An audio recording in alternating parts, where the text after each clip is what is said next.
Bonjour tout le monde. Ravi d'être là, je vois qu'il y a de l'intérêt sur ces sujets. Effectivement, je vais me présenter un petit peu en termes de parcours. Vous allez comprendre pourquoi on en arrive là. Donc, moi, je suis architecte d'origine. J'ai l'habitude de dire ça, même si on le reste. Euh, je suis né en Iran. Vous allez comprendre parce qu'il y a une histoire un peu. Euh, et puis, j'ai travaillé pendant des années dans les quartiers difficiles d'Île-de-France, les beaux quartiers d'Île-de-France, en réhab, en milieu occupé. Est-ce que tout le monde sait c'est quoi la réhab en milieu occupé?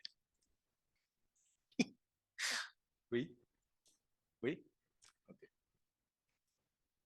On intervient on fait des travaux pendant que les gens ils habitent dedans encore. Monsieur connaît très bien la réhab en milieu occupé. Donc, ça pose quoi en fait? Ça pose des questions et c'est bon, je prends un peu de temps pour l'introduction. Ça pose la question des espaces habités. C'est-à-dire, moi, tout mon travail, toute ma réflexion, c'est bonjour, sur parfois la distance qu'il y a entre ce que vous dessinez, parce que sur plan, tout va bien, enfin, à peu près, c'est pas fait d'erreur de dessin. Mais une fois que le bâtiment est construit, surtout le bâtiment est habité, il se passe d'autres choses. Et moi, ce qui m'intéresse un peu comme concept de fond, c'est la question du territoire. Qu'est-ce que le territoire, en fait? Qu'est-ce que le territoire? Et, et puis, on va faire une petite balade. Moi, j'ai un petit objectif, façon de parler en termes pédagogiques et puis de réflexion. C'est de trouver les dénominateurs communs qu'il y a entre la sociologie et l'architecture. Parce qu'on pense, on est en France, dans un cadre universitaire où, bon, bah voilà, on dit, bah, il y a la sociologie, il y a l'architecture, il y a l'urbanisme. Des fois, ils ont des champs, ils ont des interactions. Et l'idée, c'est de se donner la capacité d'avoir une réflexion d'un objet complexe. En fait, le territoire est un objet complexe. Et on ne peut pas, c'est mon postulat, l'approcher que de l'angle architecture, urbanisme ou sociologie. Pour le sociologue, l'architecture est comme un décor de la sociologie. Quand vous parlez des fois avec un sociologue pur, bonjour, bienvenue. L'architecture paraît comme un décor un petit peu du fait social. Et pour l'architecte, bon, il fait son œuvre qu'il espère immortelle et il espère architecture parmi architecture. Donc voilà, l'idée ici, c'est de faire un petit travail sur des réflexions. Donc moi, aujourd'hui, je ne suis plus dans la conception, je suis le directeur du service action sociale de la SHLMR. Est-ce que quelqu'un habite à la SHLMR? Non? Tant mieux. Parce que des fois, ça arrive, il y en a qui me disent, ah bah si, il y a une fuite chez moi, bref. Donc, la SHLMR, vous savez ce que c'est? Non? La SHLMR on a deux gros bailleurs sociaux à l'île de la Réunion, la SIDR et la SHLMR. Et donc, le logement social, c'est un vrai sujet. Le logement social, c'est un vrai sujet. Ça fait partie, on va dire, de vos. Bonjour, bonjour, bienvenue. Le logement social à La Réunion fait partie des gros enjeux sociaux, territoriaux, etc. de l'île. Donc voilà, on va repartir sur une petite définition euh, donc, euh, de ce qu'on appelle les squats, en fait, les squats artistiques, les friches, les lieux abandonnés, etc. Et l'approche n'est pas mémorielle. Ça veut dire là, je ne vais pas dire, ah oui, bah là, il y avait une histoire avant. L'approche, c'est vraiment l'objet architectural en tant que squat, en tant que ruine. Qu'est-ce qui se passe? En fait, il y a quelque chose dans ce phénomène-là. Et vous connaissez tous Bachelard. Je fais un petit checking quand même, voir qui connaît quoi. Ouais, oui. Non, il faut lire Gaston Bachelard.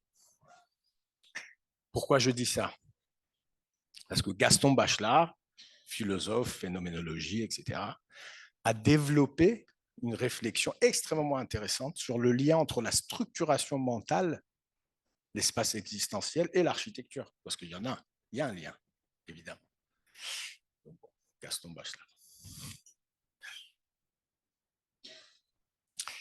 Donc, depuis le temps que je travaille sur cette question,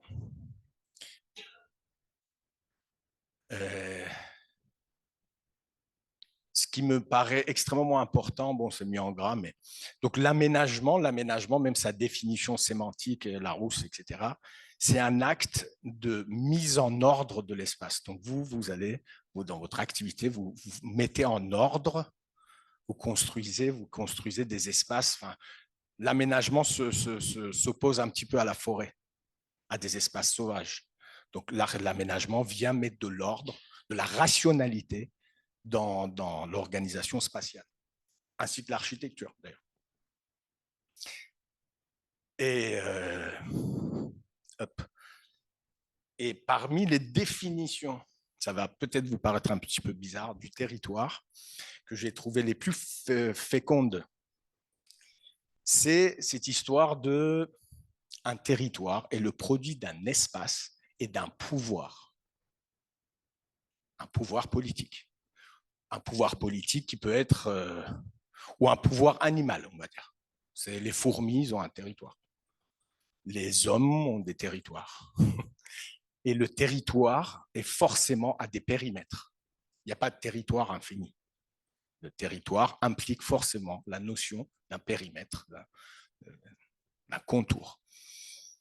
Et forcément, ce contour-là est défini par un pouvoir qui s'exerce. Alors, ce pouvoir peut être une troupe de loups, de fourmis, ou des humains qui organisent euh, par l'exercice d'une typologie de pouvoir, ça dépend de politique qu'on y exerce, et vous allez voir qu'il y a bien sûr un lien entre la manière dont on organise la politique et l'architecture.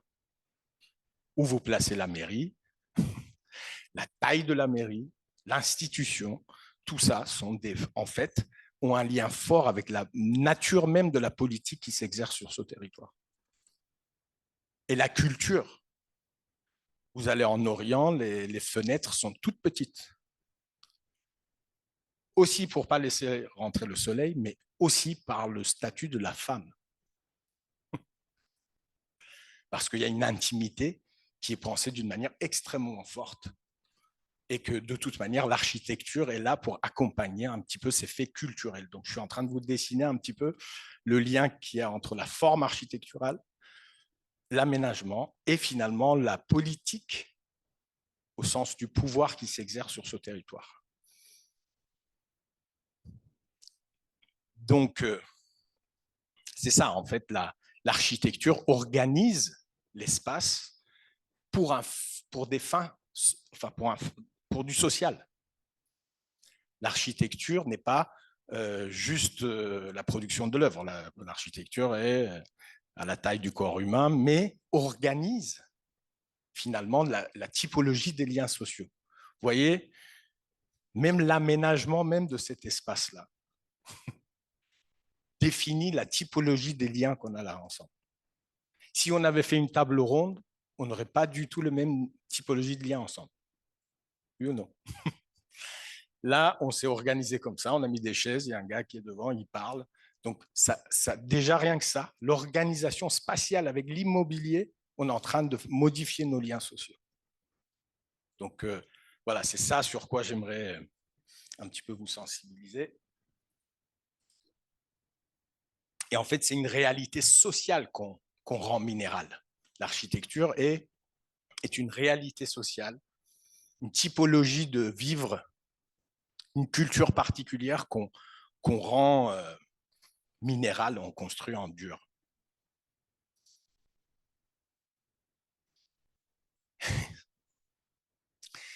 Donc, vous voyez, je montrer cette photo parce qu'on travaille sur les seniors et sur l'isolement des personnes âgées à La Réunion. Ici, quand vous habitez là, Madame Payette, je ne sais pas s'il y a quelqu'un qui s'appelle Madame Payette, Madame Payette âgée, vous voyez qui c'est. Vous la croisez, vous avez un lien visuel avec l'autre, ici. Au bout de 5 jours, si Madame Payette ne se réveille pas ou sort pas, si vous êtes sympa, vous allez toquer à la porte, dire Madame Payette, ça va? Parce que vous la connaissez. Ici, votre voisin, c'est la porte 438 ou 235. Je ne suis pas là en train de faire une critique du mouvement fonctionnaliste que vous avez toutes et tous étudié, mais à l'époque, on a répondu à une urgence sociale. On a pensé que cette forme-là, à l'époque, si vous lisiez les slogans, c'est la modernité universelle. On disait ça, c'est l'architecture pour l'homme nouveau. C'est-à-dire l'architecture fonctionnaliste, sans éléments culturels. Et on a répondu à une urgence, évidemment, des bidonvilles, enfin, vous connaissez l'histoire. Mais par contre, là, je ne sais pas si on a pensé à l'impact sur les liens sociaux. Ici, si vous devez organiser la solidarité, ça ne va pas être pareil que là. Qui se connaît ici? Donc, tout ça pour vous sensibiliser un tout petit peu au fait que la forme architecturale détermine les liens sociaux, impacte les liens sociaux. Aujourd'hui, en 2003, il y a eu un épisode de canicule, il y a eu d'un seul coup 15 000 morts en France, de décès de personnes âgées, isolées. Qu'est-ce qu'on a fait le lendemain? On a fait la fête des voisins. C'est un truc qui s'est créé qui s'appelait la fête des voisins, vous en avez entendu parler. C'est se dire qu'en fait, on ne sait pas ce qui se passe chez nos voisins d'à côté, dans un contexte urbain, fonctionnaliste, qui a répondu à un moment donné à un besoin, mais aujourd'hui, cette architecture pose des questions, en tout cas, crée des situations difficiles de ghettoisation, etc. Donc, on n'a pas pensé, voilà, à l'époque, on n'a pas pensé est-ce qu'il y aura un impact sur les liens sociaux. Enfin, ce n'était pas la question. La question, c'était donner des logements à bas coût pour tout le monde. L'équivalent urbain. En 2011, je ne sais pas quel âge vous aviez, mais bon, en 2011, il y a eu les printemps arabes. Il y a eu beaucoup de révolutions. Et dans toutes ces révolutions, il y avait évidemment, on parlait place Tahrir, place des Perles, place Meydan. Donc, la place publique aussi a une fonction, de la même manière, là je passe à l'échelle urbaine, a une fonction qui permet le rassemblement des gens pour une révolte, pour remettre en question le pouvoir, etc.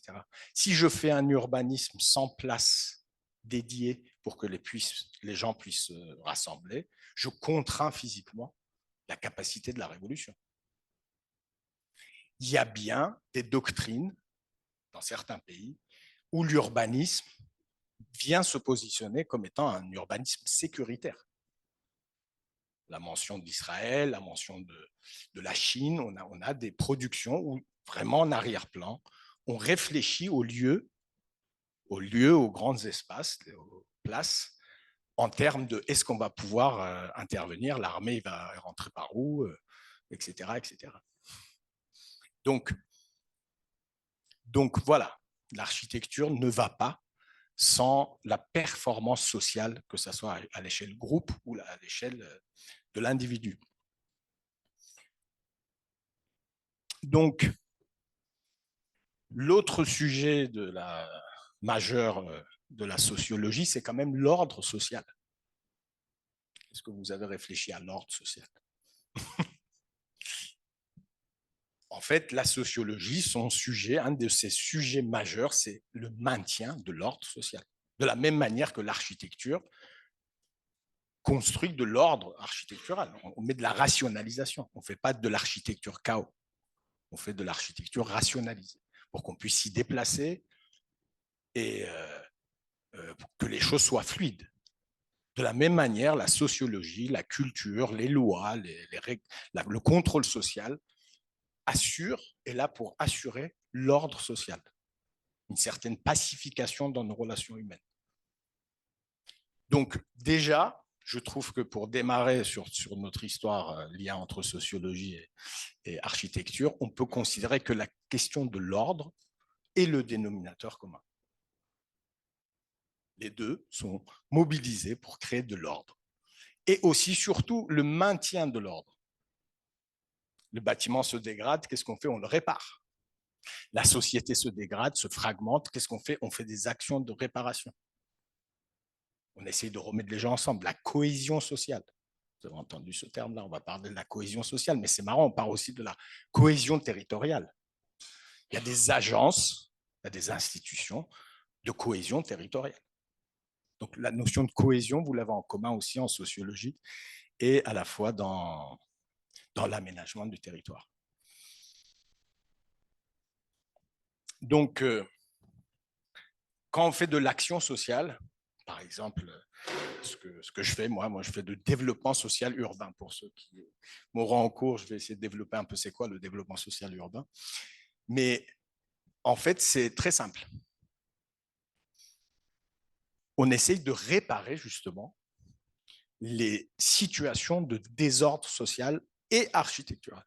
Ça veut dire quand vous rentrez dans un quartier où vous dites « Ah, ce quartier n'est pas bon, il faut mettre de l'ANRU ou il faut faire de la rénovation urbaine ou il faut intervenir, etc. » Quels sont les signaux qui vous permettent de dire ça? C'est simple. Il n'y a pas de lieu ou de quartier, comme on dit, dégradé sans qu'il y ait les bâtiments qui soient dégradés aussi et que la situation sociale soit dégradée. En fait, les deux vont ensemble. Vous rentrez dans un quartier, il y a des voitures cramées, il y a des tags, il y a des fenêtres cassées, etc. Les poubelles ne sont pas ramassées. Et puis, il y a des gars qui sont là, qui dealent, etc. Tout ça est une ambiance urbaine qui comprend à la fois la sociologie et les éléments de l'architecture. L'architecture dégradée vous renvoie à une image comme quoi l'autorité ne s'exerce pas, ce que j'ai dit en premier. Donc le pouvoir, censé ramasser les poubelles, censé entretenir le bâtiment, censé réparer ou gérer les prostituées qui font, ou les dealers, etc., cette autorité ne s'exerce pas. Donc on est dans un cas de désordre qui à la fois se recoupe dans la dimension urbaine, architecturale, sensible, visible, et à la fois dans la présence des êtres humains qui sont là, qu'il va falloir suivre, de l'accompagnement social, etc. Donc, vous voyez, on est dans des champs un petit peu, quelques photos, vous connaissez. Donc ça, c'est nos quartiers. Ça te rappelle des sites, je n'ai pas marqué quel site, si c'est SH Le Maire. Non, mais vous voyez de quoi je parle. Ça veut dire là, ça veut dire que l'autorité, le pouvoir, l'autorité, le TCO, le PCI en question, pardon, non, ne vient pas ramasser les poubelles. Et le bailleur ne fait pas son travail. Et les VHU, véhicules hors usage, sont là. Donc, vous voyez, ça, là, ces photos-là, vous donnent des informations cognitives quand vous rentrez dans un espace et vous donnent des signes du désordre, à la fois social, mais à la fois architectural. C'est pour ça qu'on fait de la réhab. C'est pour ça qu'on réhabilite un lieu pour dire, OK, on a refait les façades, on a refait les logements, là, ça a une meilleure gueule, les gens, il faut les accompagner pour que le lieu aille mieux. Donc, vous voyez que cette qualité-là, donc à l'inverse, bon, je ne sais pas si c'est en Suisse, mais en tout cas, vous voyez, là, vous vous déplacez facilement, hein, vous n'avez pas de crainte à vous déplacer. Les gens heureux, les enfants jouent, c'est propre. Et en fait,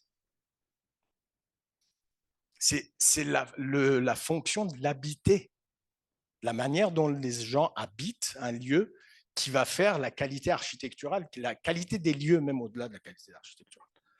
Et l'architecture est un des éléments, encore une fois, je répète, d'un objet complexe qui est le territoire.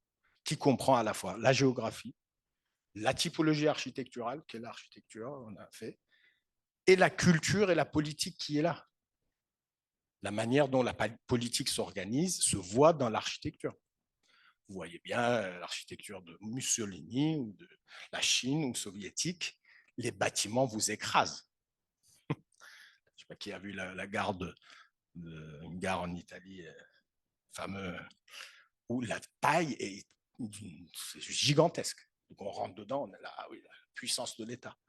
Vous voyez, donc l'architecture a un effet symbolique qui est censé influer. Donc c'est vraiment l'ordre politique qui se manifeste par la forme architecturale. Donc voilà, je veux juste vous sensibiliser un petit peu sur cet aller-retour entre la dimension sociologique qui comprend de la psychologie, parce que souvent, ce que vous connaissez de la sociologie, c'est des statistiques. Tant de pauvres, tant de machins. Mais il y a une dimension fondamentale dans la sociologie qui est la représentation de groupes. Comment on se représente sur nos territoires. Ce qui se passe dans les quartiers, en métropole, les émeutes.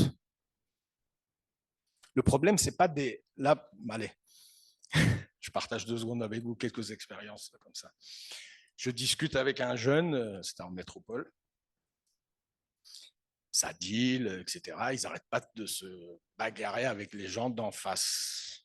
Alors, ils me montrent la tour en face. La tour en face, en fait, est la vol d'oiseau, il est vraiment pas loin, quoi. Et je lui dis, mais il me dit, bah ouais, quand les mecs de là-bas, ils viennent là, on les défonce. Je dis, mais comment tu sais qu'ils viennent de là? Et il me dit, ils parlent pas comme moi. Une fracture linguistique, et il y en a plein. Une fracture linguistique d'un groupe territorialisé. Bonjour. Donc, une fracture linguistique, une manière de parler que vous, bâtisseurs ou l'urbaniste, ou ne le voit pas. La limite est... Ici, je travaille sur un quartier à Ruisseau, à Saint-Denis. Les gars, ils se battent avec les mecs de Vauban. Et bon, moi, ça me fait rire. Je dis, mais c'est à partir de où tu peux plus y aller, c'est plus chez toi. Il me dit là. Mais là, il n'y a rien. Il n'y a pas de limite. Il n'y a pas de limite physique. C'est une représentation qu'on a de. Donc, on est attaché, donc l'identité territoriale, c'est quelque chose qui fait, c'est ça qui fait la nature des lieux. Qu'est-ce qui se passe dans ces quartiers? Pourquoi il y a ces émeutes-là? Parce que ces personnes ne se considèrent pas faisant partie de l'ensemble de la France. Ils n'aiment pas la France pour X raisons, ou la nation française, ou en tout cas l'État ou le gouvernement, et de l'autre côté, on ne les aime pas. Mais la limite de ce que je suis en train de vous dire n'est pas minéralisée. Vous voyez, donc un groupe territorial peut se fragmenter. Vous voyez les Catalans, il n'y a pas eu un tremblement de terre qui a fait une fissure géographique. Ils ne voulaient plus faire partie du reste de l'Espagne. Les territoires bougent pour ça, pas parce qu'il y a des limites géographiques. Donc c'est vraiment la représentation du groupe qui habite sur un territoire qui détermine son identité. Ça, c'est extrêmement important. Et nous, architectes, entre guillemets, on ne travaille pas sur ça. Ce qui s'est passé au Liban dans les années 80, vous voyez, je ne sais pas si vous avez remarqué, il n'y a plus de guerre de 2 armées face à face. C'est des guerres de quartier. Et quand je dis des guerres de quartier, ça veut dire les chrétiens tirent sur les druzes, qui tirent sur les sunnites, qui tirent sur les chiites, mais ils habitaient tous dans un quartier. Donc, il y a bien des limites comme ça, des frontières invisibles qui sont issues d'une représentation, d'un partage, d'une représentation de groupe qui détermine la nature des territoires. Et ça, quand vous faites de la réhab, ça veut dire que vous mettez les pieds dans un espace habité et non pas sur les plans. Bon, on connaît hein, les plans, tout va bien sur plan, on fait des photos des gens heureux, photomontage et on vend le projet, mais c'est pas ça. Une fois que le projet est habité, et habité par qui? Habité par qui? Quelle typologie de gens habitent? Et c'est ça qui va déterminer sa dynamique, de cohésion ou pas, ou de conflit ou pas, ou etc. Des limites invisibles qui sont juste issues de la représentation sociale que le groupe habitant porte. Et c'est ça qui fait l'identité du lieu. Ce n'est pas tellement la forme du bâtiment. Il participe, mais ce n'est pas que cela. Donc, pour ceux qui connaissent le NPNRU, la rénovation urbaine, aujourd'hui, au bout de 20 ans, 25 ans, on s'est occupé, pour l'avoir fait moi-même, on s'est occupé des façades, des sols, on a refait tout, on a fait de l'isolant, on a répondu aux normes d'économie d'énergie, etc. On est parti, on a laissé la misère dedans. Personne n'est intervenu sur la dimension sociale de la situation des jeunes filles, de la situation de la pauvreté, de la violence, etc. etc. Qu'est-ce qu'on a fait? On a refait ce qui est facile à faire, c'est-à-dire de la technique.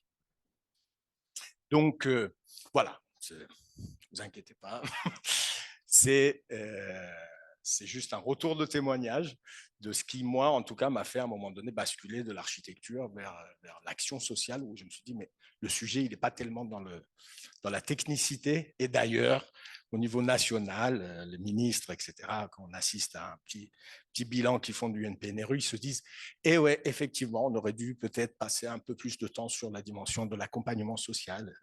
Et tant qu'on ne fait pas ça, les territoires, ce n'est pas une question de trottoir ou c'est une question de couleur de façade. Ce n'est pas ça le sujet. Le sujet est vraiment la dynamique sociale des habitants. Bon, on va faire un petit tour.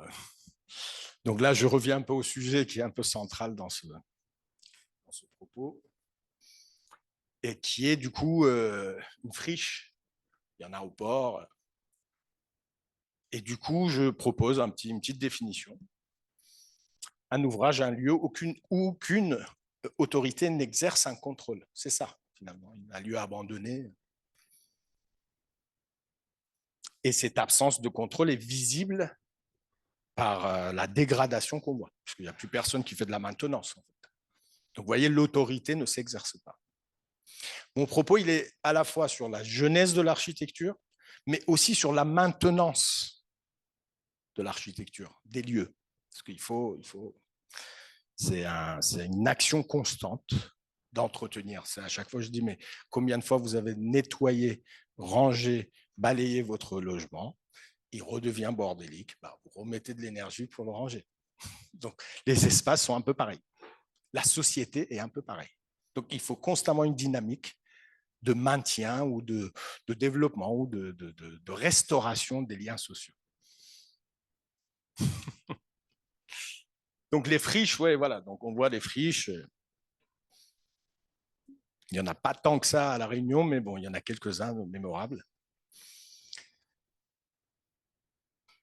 Et du coup, c'est l'occasion de partager avec vous un petit peu des disciplines plutôt anglophones, extrêmement intéressantes, qu'on appelle la psychologie environnementale. Est-ce que vous en avez entendu parler? Bon, je vais y remédier.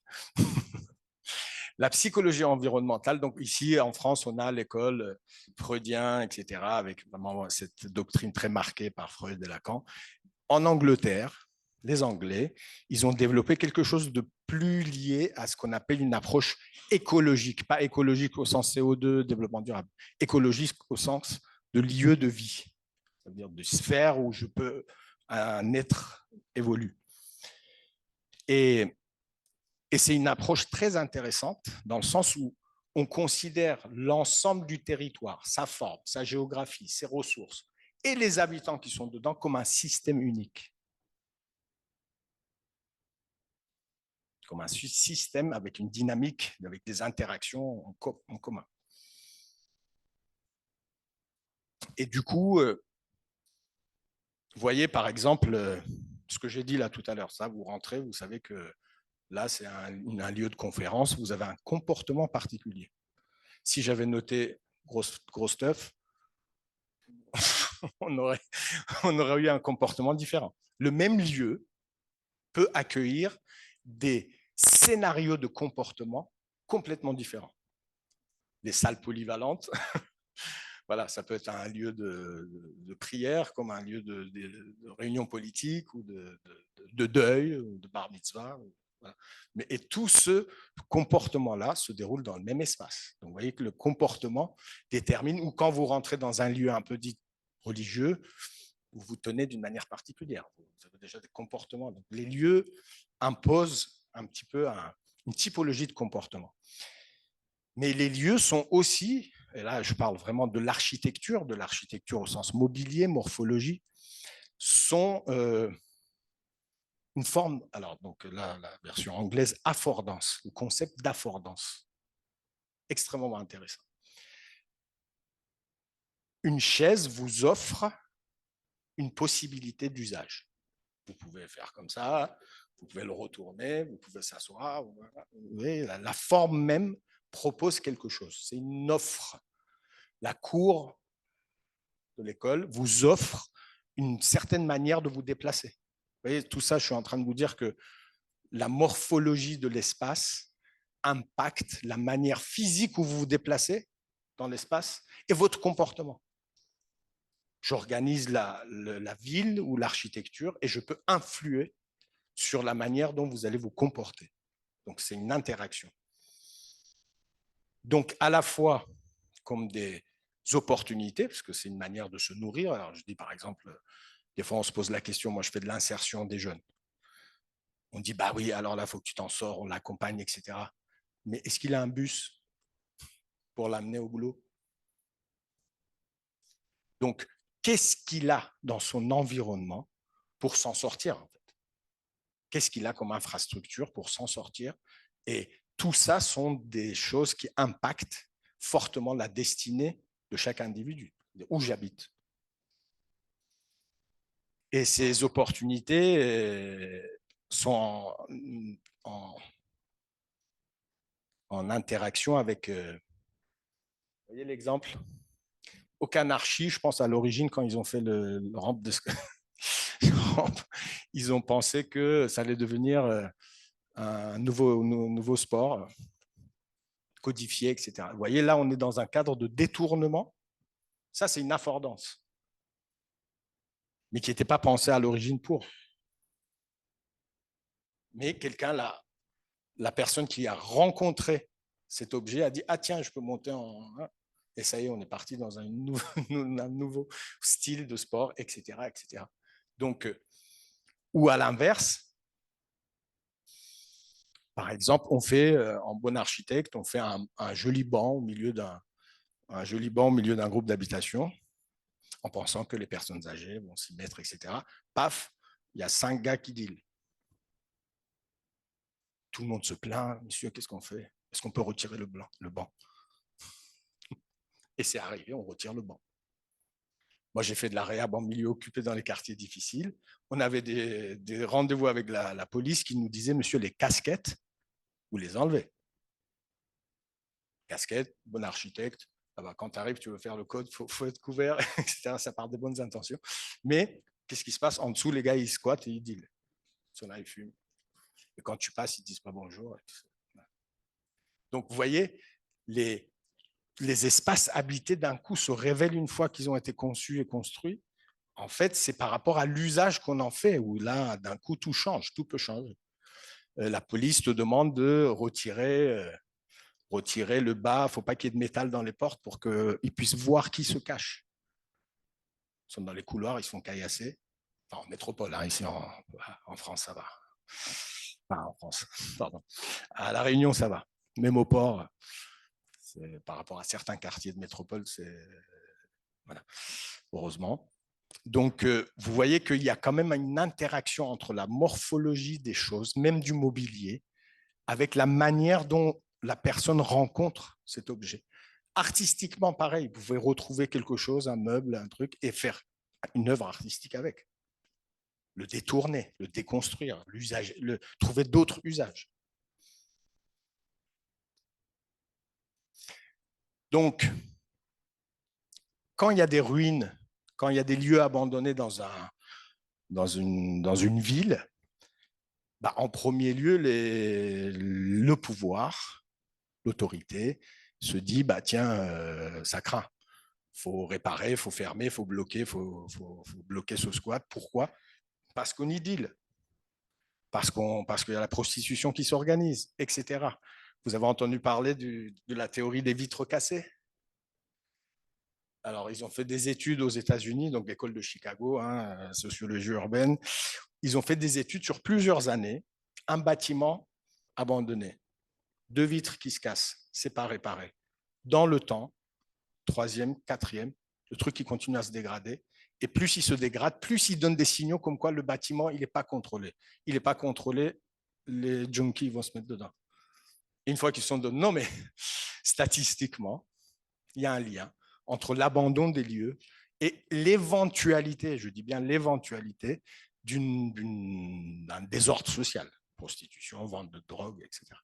Ou,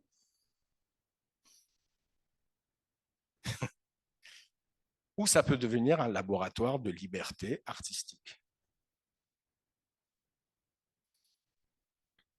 Alors, ce qui est intéressant, donc je reviens à Bachelard, enfin, le lien qu'il y a entre l'intérieur et l'architecture, c'est que finalement, dans votre élan artistique, vous avez besoin de transgression.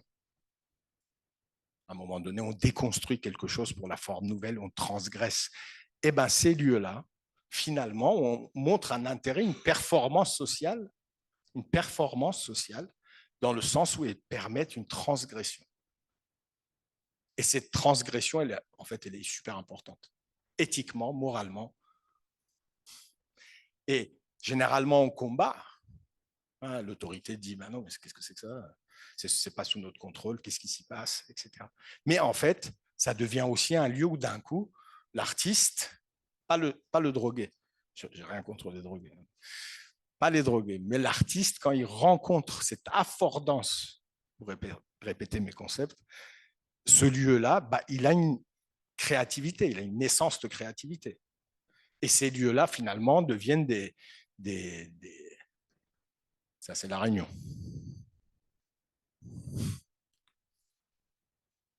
Des lieux de créativité que vous ne ferez pas dans une rue où il y a trop de contrôle, trop de police. Aujourd'hui, le graffiti est devenu institutionnalisé. Aujourd'hui, on y paye. Mais il fut un temps où faire des graphes, c'était hyper transgressif. Dans les années 90, on prenait des amendes. Aujourd'hui, c'est un art institutionnalisé. Et la révolte, la révolution, la transgression, la contre-culture a été finalement réabsorbée par les institutions dans un temps, et c'est normal, c'est comme ça. Mais du coup, c'est des lieux qui permettent de la poésie. Donc du coup, se poser la question, est-ce que ces lieux n'ont pas une importance en fait, finalement, dans la régulation sociale, dans la créativité, dans la notion même de la liberté, d'avoir un lieu qui échappe au contrôle et qui permet ça. Après, bon, je ne suis pas naïf. Si le lieu devient un haut lieu de drogue ou je ne sais quoi, bon, bah, ça devient un problème. Mais c'est pour ça que je vous dis, il suffit de savoir qui rencontre quoi. Quelle affordance correspond à quel profil de personne qui dit ce lieu est génial, c'est déconstruit, je vais y aller, je vais faire un lieu artistique où je vais m'exprimer librement. On s'en fout si j'ai raté. Mais c'est vraiment tout le mouvement street art, etc. est très lié à ce que je suis en train de vous dire. Ça va?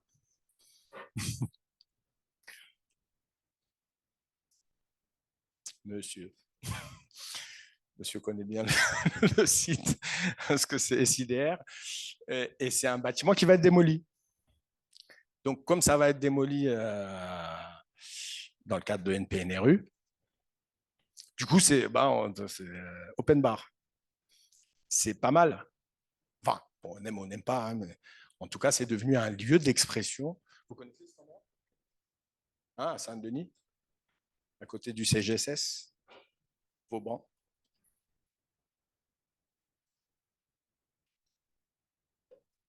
À partir du moment où SIDR, où le bailleur ou l'État a dit bon, allez, ça va être démoli, il n'y aura plus de contrôle, machin, etc. D'un coup, ça a généré un genre de monument graphique, urbain, parce que justement, on a retiré la notion de contrôle. Vous-même, quand vous êtes dans un acte, dans une pulsion créatrice, à un moment donné, vous vous débarrassez, vous faites de la transgression. J'insiste sur l'importance de la transgression comme étant un principe éthique. Après, il faut qu'elle soit cadrée. Hein. On ne va pas faire du mal aux autres. Mais la transgression est justement ce qui permet d'évoluer, d'aller vers de la liberté. Enfin, en tout cas, c'est une chose importante. Le mouvement techno, enfin pour ceux qui ont l'âge de l'avoir vu naître, c'est un peu mon cas. Moi, les premiers concerts techno que j'ai fait à Paris, c'est que dans ce genre de lieu, abandonné. On faisait pas des. Avant que le ministre de la Culture, M. Lang, en fasse un truc institutionnalisé où il y a la journée électro, je ne sais pas comment ça s'appelle. Truc parade, je sais pas quoi. Bon, bref. Et avant ça, c'était que dans des lieux où on se faisait les CRS débarquer, on se faisait virer. Voilà, donc ce mouvement artistique au départ qui maintenant est encore une fois institutionnalisé, la techno, etc., mais à l'époque était transgressif. Et ça s'est déroulé, ça ne pouvait se dérouler que dans des lieux comme ça abandonnés. Ça ne pouvait pas se dérouler en plein milieu de. Voilà. Donc, cette absence de contrôle, c'est une réflexion, hein, elle est importante en fait. Elle est à intégrer comme étant peut-être un principe éthique urbain. Bon, on va basculer sur l'Orient. Ça va jusque-là?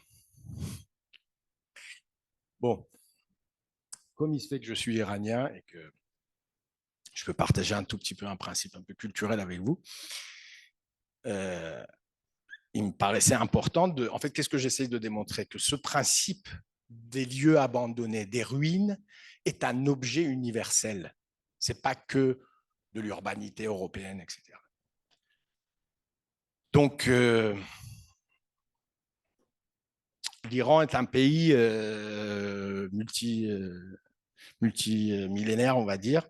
Avant qu'il y ait l'islam, il y avait une religion plutôt proche des hindous, on va dire, où on buvait du vin, où le vin n'était pas interdit. Et, et voilà, donc l'empire s'est effondré, et puis il y a l'islam qui est arrivé avec l'interdiction du vin, l'interdiction de la danse, l'interdiction de, le voile des femmes, enfin tout ce que vous entendez, etc. Voilà. Doctrine de l'islam au sens rigoriste. Et donc, petit à petit, il s'est construit un dialogue que je trouve extrêmement intéressant, que je veux partager avec vous. Alors là, on est plutôt dans la poésie, où une certaine résistance s'est créée chez les poètes pour opposer la ruine, le mot Karabat, là, veut dire littéralement ruine. Okay, et toute la poésie persane fait un genre de face-à-face entre eux. D'un côté, la mosquée, et de l'autre côté, la ruine. Et la ruine, en fait, c'est le lieu des vrais croyants, des vrais mystiques et des gens purs. Et ceux qui vont à la mosquée ne sont que des hypocrites. Pardon, c'est pas moi qui le dis, mais c'est la poésie persane. Donc, du coup, c'est vraiment on le retrouve partout, quoi. C'est-à-dire vraiment l'hypocrite fait genre, fait à la mosquée, etc. Mais le vrai, pardon, mystique, le vrai éclairé, il va pas là, il va dans des ruines. Et qu'est-ce que c'est que ces ruines? Et ces ruines-là, en fait, ont existé. Je ne sais pas si j'ai la photo tout de suite. Vous voyez ça là? Quand on voyage en Iran, on a plein de ruines comme ça. Et donc, concrètement, on s'y réunissait entre poètes, entre buveurs de vin, entre prostituées, entre transgenres, entre homosexuels, et on y faisait des poésies, on y faisait des moments de transe et vous voyez, la petite miniature, elle est un peu kitsch, mais c'est vraiment vrai. C'est-à-dire, et ces lieux-là s'opposaient constamment à la ville qui était un peu plus loin, qui était sous contrôle de l'imam, etc. Voilà, on n'y buvait pas, c'était interdit. Et la ruine, c'est là où se déroulait finalement la transgression mystique, spirituelle. Et vraiment, ce dialogue-là dans la poésie persane, elle est extrêmement intéressante.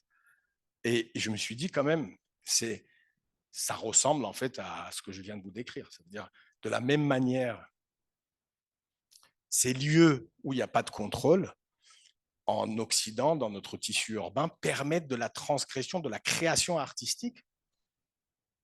Et de la même manière, en fait, dans d'autres territoires, donc en Iran, on retrouve le même phénomène. Donc, est-ce qu'il n'y a pas une question presque la ruine architecturale ne serait pas un objet un peu universel? Donc, la poésie, donc ceux qui s'enivrent, dit-on, demain seront en enfer. C'est incroyable propos et paroles mensongères. Si buveurs et amoureux à l'enfer étaient promis, on verrait le paradis vide tel le désert. Donc, il dit les vrais gens qui vont au paradis, c'est ceux qui aiment et ceux qui boivent. Omar Khayyam, moi, j'espère que vous connaissez. Donc, dans la taverne des amoureux, la taverne, en fait, littéralement, en persan, la taverne veut dire vraiment ruine, karabat. Dans la taverne des amoureux, je vois la lumière de Dieu. Quelle étrange lumière dans quel étrange lieu. Ne sois pas arrogant. Toi qui reviens de la Mecque, toi tu as vu la maison, moi je l'ai vu lui.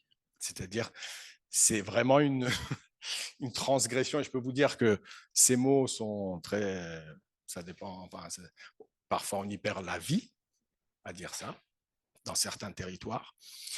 Et ça illustre vraiment la complexité en fait de la transgression dans ces sociétés-là.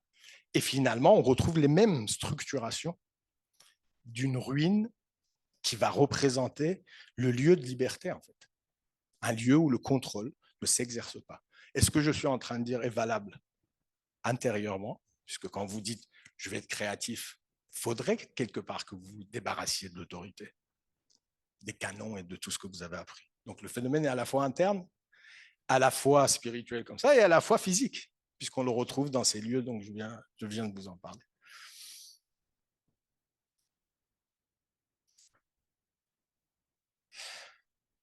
Donc un peu de vin vaut mieux qu'un grand empire, ni trône ni pouvoir ne peuvent me sourire. Le soupir matinal d'un bon buveur de vin, alors c'est pas mal ça. Le soupir matinal d'un bon buveur de vin vaut mieux que d'un croyant l'hypocrite délire. C'est pas mal. Je préfère du buveur de vin voilà. Je ne sais pas si ça vous parle, les jeunes, la poésie persane.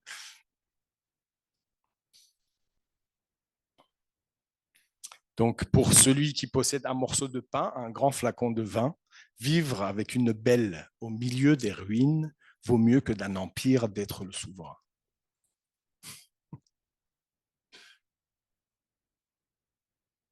Bon, c'est un peu kitsch, là. Les miniatures, j'en conviens. Bon, on est en Orient. On est en Orient. Donc, vous voyez que finalement, c'est terrible. En ce moment, on a l'image qu'on a un peu de ces sociétés-là sont marquées par ce rigorisme religieuse. Et en fait, elle porte en fait cette tradition aussi transgressive, mystique, des traditions d'amour où la femme a une place sacralisée et comment cette schizophrénie entre des gens qui sont là-dedans et vivent sous le joug d'un religieux qui exerce le pouvoir. Quoi. Voilà, donc.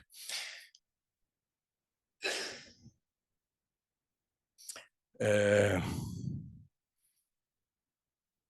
bon, voilà, c'est un peu des poésies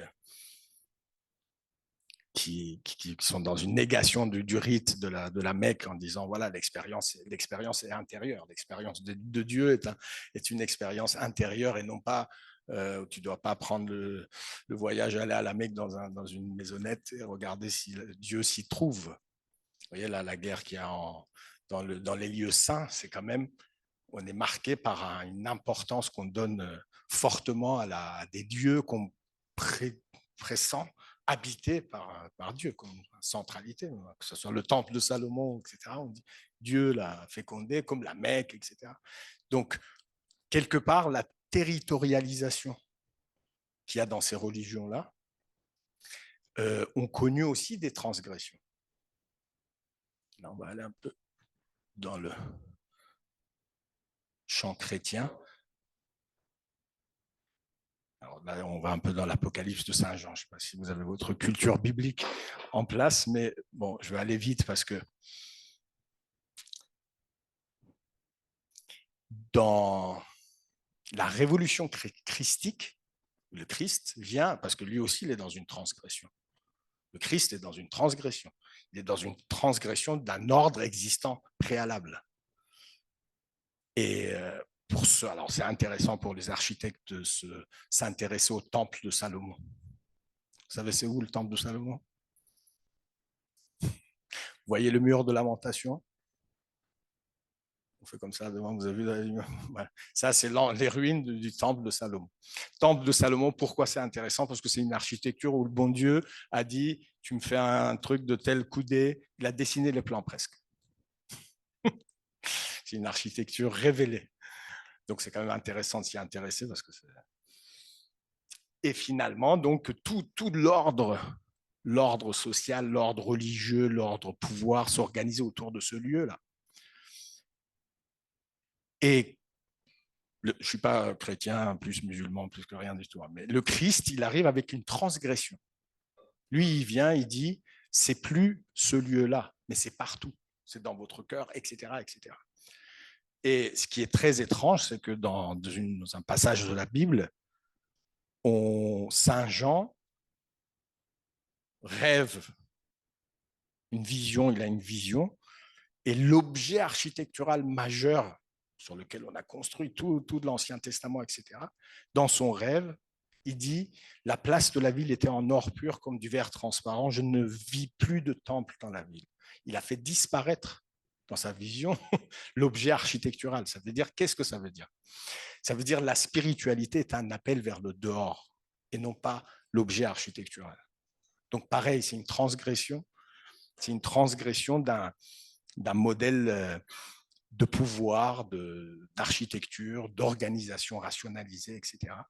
Et c'est la preuve de la déconstruction de l'ordre ancien. La déconstruction de l'ordre ancien. C'est un sujet spirituel à la fois, moral, sociologique, philosophique.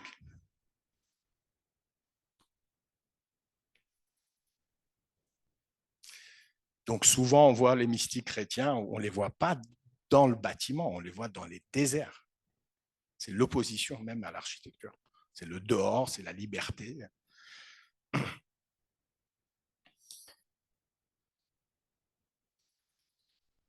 Donc, l'objet architectural ruine friche est un élément constant et universel de l'urbanité. Voilà, un postulat pour la fin. Elle porte un potentiel d'usage positif et négatif à la fois. Ça dépend qui le rencontre, l'artiste ou le drogué, ou le malfrat. Un lieu abandonné est une offre possible pour des actions de transgression créatrice artistique. Cette performance dépend du profil de celui qui le reçoit, qui le voit, avec qui il rentre en contact. L'artiste, il va faire de l'art. La présence des espaces sans contrôle d'autorité représente une éthique urbaine nécessaire à l'art. Est-ce qu'on peut intégrer la présence de ces lieux, on peut les accepter comme étant des lieux de transgression nécessaires à la créativité, à la liberté, etc. Et dans un monde qui bascule vers une société de contrôle total et global, ces espaces deviennent d'une importance majeure. En fait. Voilà, ça c'est mon avis. Et bravo pour votre attention.